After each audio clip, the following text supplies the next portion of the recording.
Pablo Emílio Escobar Gaviria, colombiano, conhecido no mundo todo pelo seu primeiro e terceiro nome, foi um mito do narcoterrorismo e um dos homens mais ricos do mundo nos anos 90. E aí galera, beleza? Meu nome é Vinícius Soares e sejam bem-vindos a mais um vídeo. E hoje vamos falar sobre Pablo Escobar e sobre os seus tesouros escondidos.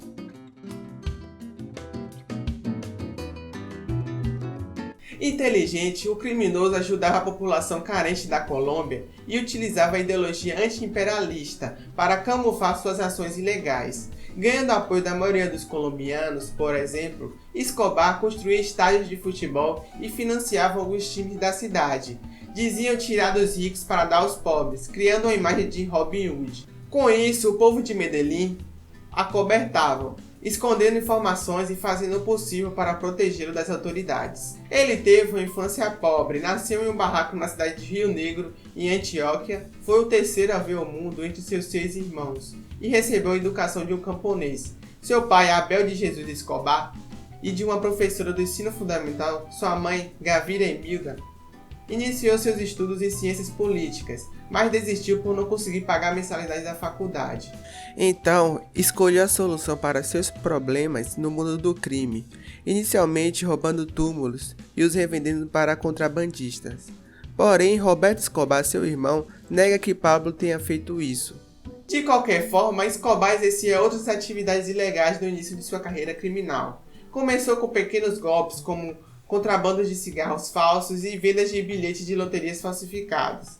Aos 20 anos já era um grande ladrão de carros, ao mesmo tempo que atuava como guarda-costas. Antes de entrar no tráfico, conseguiu $100 mil sequestrando um executivo de Medellín. Escobar começou a lucrar alto, prestando trabalhos aos contrabandistas Álvaro Prieto, e aos 22 anos Pablo já era milionário. No ano de 1975, Escobar começava a se envolver com o tráfico de cocaína. Fazia viagens de ida e volta entre a Colômbia e o Panamá, contrabandeando drogas para os Estados Unidos. Começou a ganhar notoriedade quando encomendou o assassinato de Fábio Restrepo, um revendedor de Medellín que tentou lhe matar. Um ano depois, Escobar e seus homens foram pegos com 18 quilos de pasta base, utilizada na composição da coca após retornarem do Equador. Depois desse episódio, Pablo iniciava sua tentativa de suborno, comprou alguns juízes de Medellín e conseguiu que o caso fosse arquivado. Foi aí que começou a sua política de lidar com autoridades matando ou subordinando, o famoso sistema Plata ou Plomo. Durante os anos 80, sua rede de distribuição de drogas ganha repercussão internacional. O cartel de Medellín era a peça-chave no contrabando da cocaína, que chegava aos Estados Unidos pelo México, Porto Rico e República Dominicana. Fora isso, outros mercados atingidos pelo cartel foram o europeu e o asiático. Escobar fazia qualquer coisa para atingir seus objetivos. Foi responsabilizado pela morte de 3 políticos colombianos que concorriam à presidência, por explodir um avião da Avianca 203 e o prédio de segurança pública da cidade de Bogotá, e pelas guerras sangrentas com o cartel de Cali. Segundo alguns historiadores, Pablo enviava cartas para suas vítimas, convidava-as para seus próprios enterros, que ocorria precisamente nas datas sugeridas pelo terrorista. Em 1991, após cometer o assassinato de Luiz Carlos Galán, um candidato à presidência, Escobar fez um acordo com o governo colombiano para evitar sua extradição para os Estados Unidos, ou a sua morte pelo cartel de Cali.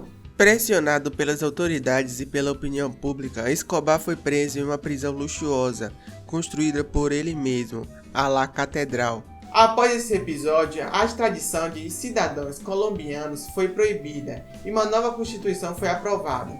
Porém, apenas suspeita-se de que o rei da Coca tinha influenciado alguns membros da Assembleia Constituinte. Mesmo preso, Escobar continuava com suas atividades ilegais. Em 1992, escapou antes da transferência para outra prisão, com medo de ser extraditado para os Estados Unidos. Como ele mesmo dizia, prefiro uma cova na Colômbia a uma cela nos Estados Unidos. A guerra contra o narcotraficante chegou ao fim quando uma equipe de especialistas em eletrônica colombianos, utilizando uma tecnologia de triangulação de rádio criada pelas autoridades americanas, encontrou Escobar desprevenido em um bairro de classe média de Medellín. Após um tiroteio, o traficante acabou encurralado em um telhado e levou diversos tiros. Algumas balas atingiram a perna, outras as costas, mas a fatal foi próxima ao ouvido. Apesar de ser o mais aceito, este é um acontecimento controverso e tem várias versões. Do episódio, restam apenas algumas fotos de policiais colombianos posando atrás do prêmio. Em algumas das teorias sobre a morte de Pablo Escobar, existe uma que ele cometeu suicídio. Isso porque, apesar de ter sido atingido por mais de um tiro, Pablo faleceu de um ferimento a bala acima de uma das orelhas, justamente no local onde ele falou para o irmão que puxaria o gatilho caso fosse emboscado pelas autoridades. Ele foi assassinado no dia 2 de dezembro de 1993, aos 44 anos de idade. Escobar foi um dos personagens mais emblemáticos da história. Devido a essa sua trajetória de enriquecimento, o narcotraficante acumulou enorme riqueza em vida. Quando morreu, o homem valia cerca de 30 bilhões de dólares, quase 130 bilhões de reais.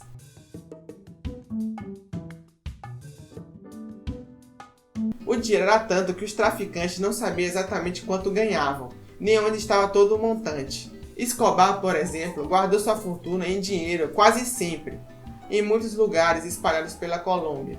O irmão do mafioso, Roberto Escobar, atuava como contador para o cartel de Medellín e afirmou em entrevista à revista estadunidense Vice que perdia cerca de 10% do montante total para os ratos e chuva. Isso acontecia principalmente devido ao fato de os traficantes usarem apenas dinheiro físico, em notas, para realizar suas operações. Além disso, eles eram obrigados a gastar por volta de 2.500 em elásticos para organizar o dinheiro.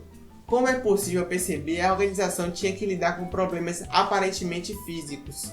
No entanto, um dos maiores problemas em acumular dinheiro físico é o fato de ele precisar ser armazenado em locais diferentes, para não atrair a atenção tanto da polícia quanto de curiosos. E é nesse afastamento da fortuna que muitas vezes se esquece onde parte delas estão.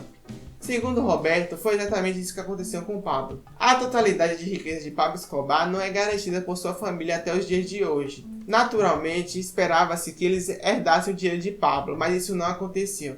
De acordo com a viúva e seu filho, o cartel de Cali ficou com tudo, ou quase tudo. Eu fui com minha mãe a essas reuniões.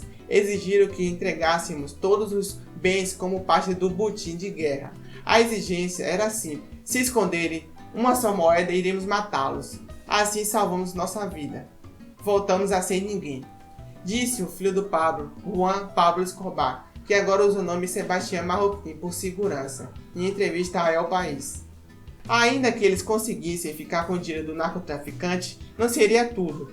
Muito do tesouro do Pablo está perdido pela Colômbia, principalmente enterrado, e algumas pessoas têm como objetivo encontrá-lo. Essa história já foi contada pela série do Discovery Channel, chamada de Finding Escobar Millions. Durante as temporadas da série, ex-agentes da CIA que já têm envolvimento para a resolução do tráfico de drogas na Colômbia procuraram por fontes, laboratórios clandestinos de cocaína, fazendas perdidas, entre outras ferramentas, para encontrarem o tesouro perdido de Escobar.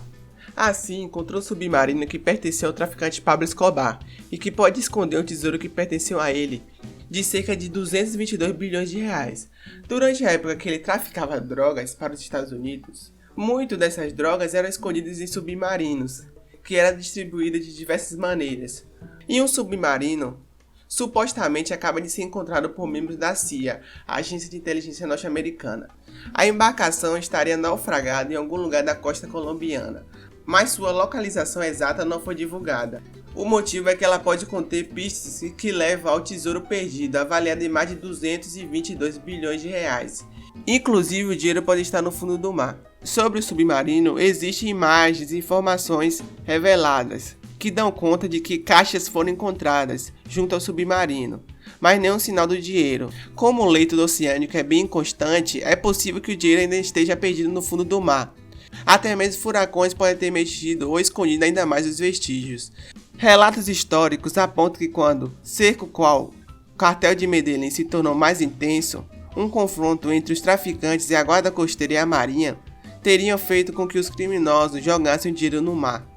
Existem documentários e séries contando a história de Pablo Escobar, como Narcos. Na primeira e segunda temporada é apenas focada na história dele. Também existe a série chamada Pablo Escobar, El Patrón del Mal, que conta com detalhes sobre a história do narcotraficante. Também existe um documentário chamado Pablo Escobar, Anjo ou Demônio. Então galera, esse foi o vídeo. Espero que tenham gostado. Se inscrevam no canal, compartilhem o vídeo, cliquem no gostei, um abraço, fui!